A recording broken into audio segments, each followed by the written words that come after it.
Hello guys, welcome to another chapter of the Amber Room, chapter 4, 5:45 p.m. Karol Boria cruised into his driveway and parked the Oldsmobile.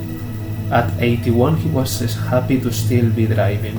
His eyesight was amazingly good and his coordination, through slow, seemed adequate enough for the state to renew his license. He didn't drive that much, though. To the grocery store, occasionally to the mall, and over to Rachel's house at least twice a week. Today he had ventured only 4 miles to the Marta station, where he had caught a train downtown to the courthouse for the name change hearing. He had lived in northeast Fulton County nearly for 40 years now, long before the explosion of Atlanta northward. The once forested hills of red clay, whose runoff had tracked into the nearby Chattahoochee River, were now covered in commercial development, high-end residential subdivisions, apartments and roads. Millions lived and worked around him, Atlanta along the way having acquired the designations of metropolitan and Olympic host. He ambled out to the street and checked the curbside mailbox.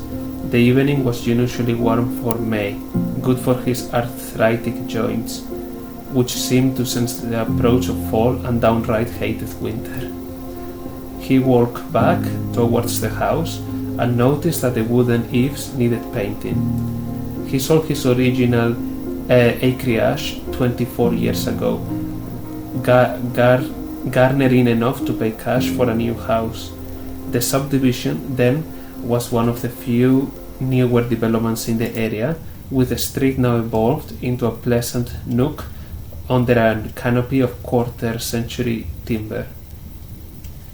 His cherished wife, Maya, died 2 years after the house was completed. Cancer claimed her fast.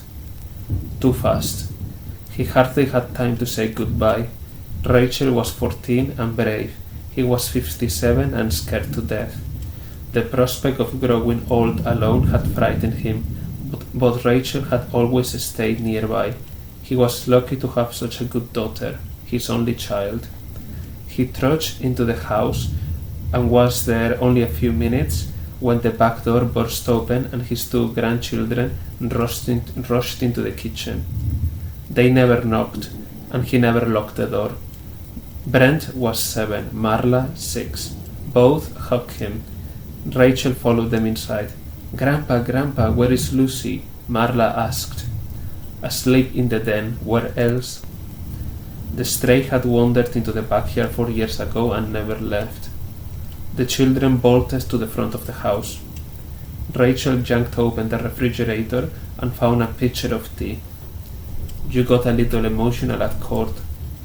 "I know, I say too much, but I thought of Papa. I wish you knew him. He worked the fields every day, a Tsarist, loyal to the end, and hated the communist." He paused. "I was thinking I have no photo of him, but you have his name again. And for that I thank you, my darling. Did you learn where was Paul?"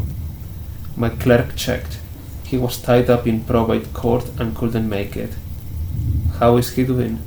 She sipped her tea. "Okay, I guess."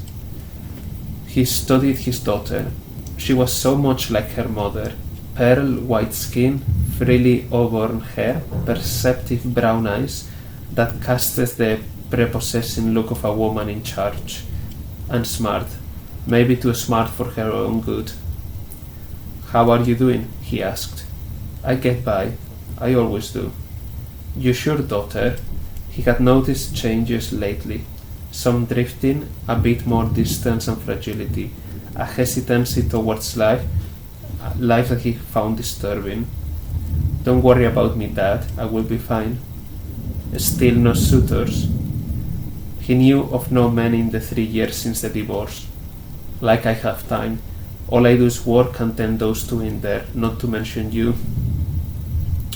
He had to say it. "I worry about you." "No need." but she looked away while answering. Perhaps she wasn't quite so certain of herself. Not good to be all alone. She seemed to get the message. You are not. I'm not speaking of me, and you know it. She moved to the sink and rinsed her glass. He decided not to press and reached over and flicked on the counter television. The station was still set to CNN headline news from the morning. He turned down the volume and felt he had to say, "Divorce is wrong." She cut him off with one of her looks. "You're going to start that again. Swallow that pride. You should try again." Paul doesn't want to. His gaze held hers. "You are both too proud. Think of my grandchildren." "I did when I divorced. All we did was fight, and you know that." He shook his head. "Stubborn, like your mother. Or was she like him? Hard to say at this point in time." Rachel dried her hands with a dish towel. "Paul will be by about 7 to get the kids. He will bring them home." "Where are you going?" "Fundraiser for the campaign. Going to be tough summer, and I'm not looking forward to it." He focused on the television and saw mountain ranges, steep inclines and rocky cracks. The sight was instantly familiar. A caption of the bottom left read, "Stott, Germany," and he turned up the volume. Millionaire contractor Wayland McCoy thinks this area in central Germany may still harbor Nazi treasure. His expedition begins next week into the harsh mountains of what was once East Germany. These sites have only recently become accessible thanks to the fall of communism and the reunification of East and West Germany. The image switched to a tight view of caves in forested inclines. It's believed that in the final days of World War II, Nazi loot was hastily stashed inside hundreds of tunnels crisscrossing these ancient mountains. Some were also used as ammunition dumps, which complicates the search, making it very hazardous. In fact, more than 24 people have lost their lives in this area since World War II trying to locate the treasure. Rachel came close and kissed him on the cheek. "I have to go." He turned from the television. "Paul be here at 7? She nodded and headed for the door. He immediately returned his attention to the television